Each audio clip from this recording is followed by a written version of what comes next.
نو اليوم ما عندنا ما نقولوا، اليوم غير دي بوزيتيف. نعم. خرجنا بنقاط ايجابيه. كالكو زيرور هكذا، مي سيريا في الفوتبول لازم دي زيرور، مي خرجنا بالبوزيتيف اليوم نجم نقول لك دوكا المدرب عرف بلي طريقه اللعب هذه هي يا 3 4 3 يا 3 5 2 3 4 2 1. اللي كيف هما سي دي باراي ميم براتيكمون. سا ديبون كيفاش بعد التنشيط يكون. برك بين التروا هذوك والميليو تيران، ميليو يحكموا الوسط. اليوم واش كانت كنا نشوفوا الخمسه هذوك تاع الوسط ما خلاوش يتنفس ليريغوي، وليريغوي عطاونا لوكازيون حنا كانتيك لان يلعبوا كره جميله في الارض. دونك اون ايتي اوبليجي كل جوار يجري مور اللي عنده البالون.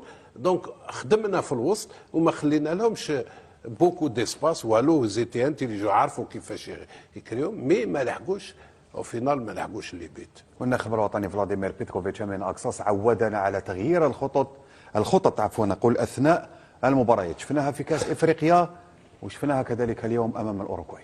بطبيعه الحال الخطط كي تغيرهم على حسب الادوات اللي عندك، على حسب اللاعبين. اليوم في 3-5-2 بالك يقدر يلعب عموره بصح محرز في هذه الخطه ما يقدرش يلعب.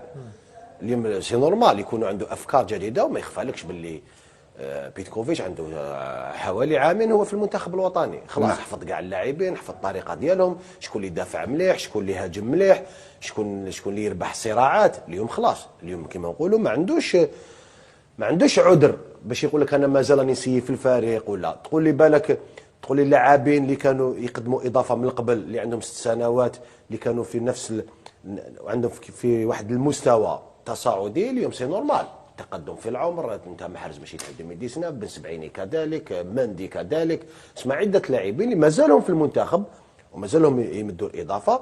لهذا انا نقول باللي التغيير الخطه هذه بطبيعه الحال تلعب ثاني على حساب المنافس، ثاني على حساب المنافس، على حساب القوه تاعو، نقاط الضعف ديالو.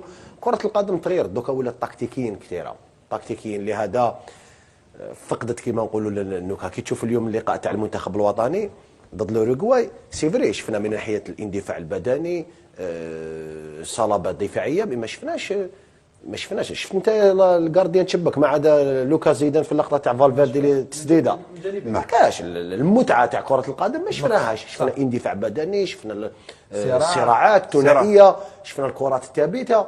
لهذا احنا نضل نقولوها لهنا كي نديروا في لي زيميسيون ديالنا، كره القدم تغير. باسكو علاش ولا تكتيكيا بزاف، ولا انت تحكم كره.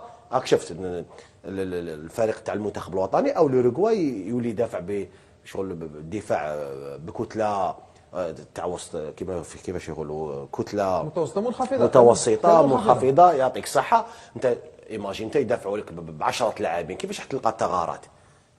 صح ولا لا؟ سواء المنتخب الوطني او الاوروغواي. لهذا علاش قلت لك تغيرت كثير. لازم علاش واحد لازم يبروفيتي، يستغل الفرص، خاصة من ذاك يطيح لك الفرص وفرصة أو فرصتين لازم تستغلها، وتكون عندك الفعالية وتكون عندك حس التهديف باش بالك بالفرصة هذيك اللي تقدر تربح لقاء.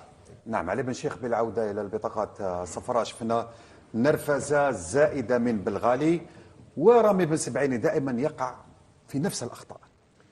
شوف رامي بن سبعيني الكارطون اللي خداه هذا دي حاجة تصرى عادية، لان كانت عنده الكره باش يمدها فيت دار طونداري، الاخر لحقوا دونك قاسوا له الرجل، يوم من هو واحد يضرب الاخر حط رجله. هذه تصرا في كره القدم، ماشي قالوا شبيه بن سبعين، لا هذه حاديه جات هكذا، لاكسيون جات هكذا، هاي لك هاك من بعد رمى رجله، الاخر زاد فيها شويه كما يقولوا، هاي لك ماشي حاجه اللي يدير قاعد السينما. مي بون عطاه ان كارطون، والاخر يفالي با هذيك الشحنه تاع هنايا ديجا هنايا حكموا ورماه، ما ديرش هذاك لو جاست، خلاص كوفرك مليح كيما يلزم الحال، شحن معاه عاود هنايا. صح. احنا كانت لقطه كان قادر يروح لاطاكون هذاك، كان رايح بيان سور. هو اللي بون مي سيريان هادو ما يصراو في الفوتبول، هذه ماشي حاجه قال هاك. شوف هنايا ديزيكيليبر شويه، لا كي تنطلق مباريات كاس العالم هنا الخطا يولي ممنوع ماشي. دق شوف ابسط رضوان. تفاصيل تلعب دور. شوف كما قال لك علي في كرة القدم يصراو هذه الأمور في اللعبة ماشي خارج الإطار الرياضي باسكو تتنرفز مع وانت لازم لاعب. تكون ذكي في التعامل بيان مع سور، المنافس. خاصة لانه وين- المنافس يجي ينرفزك ويجي يحوس على بطاقات صفراء. خاصة وين بن سبعيني نوعا ما عنده عقلية متنرفز شوية، يقدر يدي وانا بطاقات نشوفه في مجانية. الغالي راهو يسير في نفس الطريق. لا دوك ما طريق بصح النرفزه. بن سبعيني داها في اللعب، ما نقدروش نحكموا عليه ان ديفونسور سيتو وين عنده غريندا دا لونغاجمون سي لوجيك عادي، نعم. قولي بالك يقدر يتفادى من ذاك الله غالب، من ذاك اللقاء ولا لي زاكسيون اللي ما يخلوكش، ما يخليكش تفاداهم. من ذاك لازم دير اون فوت باش ما على باليش بالك تكون ما هجمه مرتده ولا تكاسي بها اللعب ولا لهذا تقول لي بالغالي ما كانش متمركز مليح، ما ولاش كما نقولوا يدافع لو بلاسمون تاعو ما كانش مليح، على بها تلقى بطاقه صفراء. نمشيو للشوط الثاني من المباراة. الشوط الثاني كان نوعا ما مغايرا عن الشوط الأول من حيث حدة التنافس، يعني الفريقان دخل مباشرة محاولين التسجيل سواء من جانب الأوروغواي هجمة بهجمة، والمنتخب الوطني نشاهد أول هجمة لمنتخب الأوروغواي مع انطلاق الشوط الأول من المباراة في الدقيقة 54. هذه المخالفة مرت بسلام بجانب قائم الحارس لوكا زيدان. بعدها مباشرة اللقطة. بعد هذه اللقطة أتى رد المنتخب الجزائري عن طريق هنا عادي اللاعب اون ديفياسيون كان بالغالي. قادر هنا نعم. يروح بالغالي. نشوفوا اللقطة البلغالي يتوغل ويتأخر يعني في التوزيع نوعا ما. نعم يعني هجمة بهجمة مباشرة مع انطلاق المرحلة الأولى من المرحلة الثانية عفوا من المباراة. بالضبط. هذا الشيء اللي شاهدناه تكرر، ممكن حتى الطريقه تاع اون باس مباشره يخرج لاعب شاهدناها، تحس ان فيها افكار من عند المدرب حاب يطبقهم. انا بالغالي نظن تاخر في، وصارت حتى في الشوط الاول في البدايه، عاودها في الشوط الثاني هنا الدقيقه 55. بالغالي هنا كان قادر ممكن، وهو في الشق الهجومي يلعب مليح يعني صراحه، عنده لا بينيتراسيون، يعرف يروح في العمق. نظن هذا الشيء كان ناقص اليوم من جانب الكوتي غوش من جهه ايت نوري، شفنا هذه الامور، ولكن من جهه بالغالي كانت شويه ناقصه. نظن خاصه هذه اللقطه كان قادر ما يجوكش بزاف لقطات هنا وين تحولات سريعه في المستوى العالي في كاس العالم، لما تجيك لقطه او لقطتين لازم تستغلها احسن استغلال. نعم علي بن شيخ، هناك يعني جوانب يقدر يخدم عليها أكثر رفيق بالغالي باش يظهر أكثر نجاعة. انا كان يعاود يوري لك هاد لاكسيون هذه، نوري لك غلطه اللي دارها نعم نشوفوا اللقطة شوف سوي. مليح، شوف هنا، شوف مليح، اوليو اللي يروح بها للوسط يروح يبيكي، هو جبد روحه دا الكره وراه حلال باش يسونطري. علاش تروح حلال انت؟ شوف هنا يروح. كما استمعنا جميعا ماذا قال حسين جنات بعد انتقال يوسف بليلي الى نادي الترجي التونسي القادم من نادي مولودية الجزائر. حسين جنات قال بان يوسف بليلي كانت له مشاكل كبيره مع النادي الجزائري الذي طلب منه اللاعب ولاعب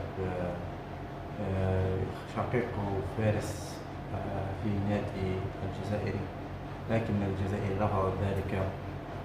يوسف بليلي الذي خرج من أسوار نادي الجزائر بعد تقديم موسم رائع إلى جيد جدا، بعد أن كان هداف البطولة وأكثر من صنع وأكثر من ساهم فيها. كما قال أيضا مولودية الجزائر إلى نهائي كأس الجمهورية والخسارة أمام شباب الوستاد في النهائي. الآن سوف يصبح في رحلة جديدة مع نادي الترجي التونسي الذي حقق معه نجاحات كبيرة في السنوات الماضية. يوسف بليلي أكيد يستهدف اللعب في كأس العالم للأندية النسخة الجديدة التي فيها كبار الأندية في جميع القارات، أوروبا وآسيا وأفريقيا وأمريكا الجنوبية والشمالية وأستراليا. ما نتمناه أكيد هو التوفيق ليوسف بليلي في رحلته الجديدة مع ناديه الجديد القديم الترجي التونسي. إن شاء الله بالتوفيق، وربما نشاهده ولما لا العودة إلى المنتخب الوطني الجزائري. إن شاء الله بالتوفيق لبليلي. وهنا شاهد منكم قد وصلنا إلى نهاية فيديو، ما تنسوش دعمنا باللايك والاشتراك في القناة وتفعيل زر الجرس لتصلكم فيديوهات قريبة. السلام عليكم.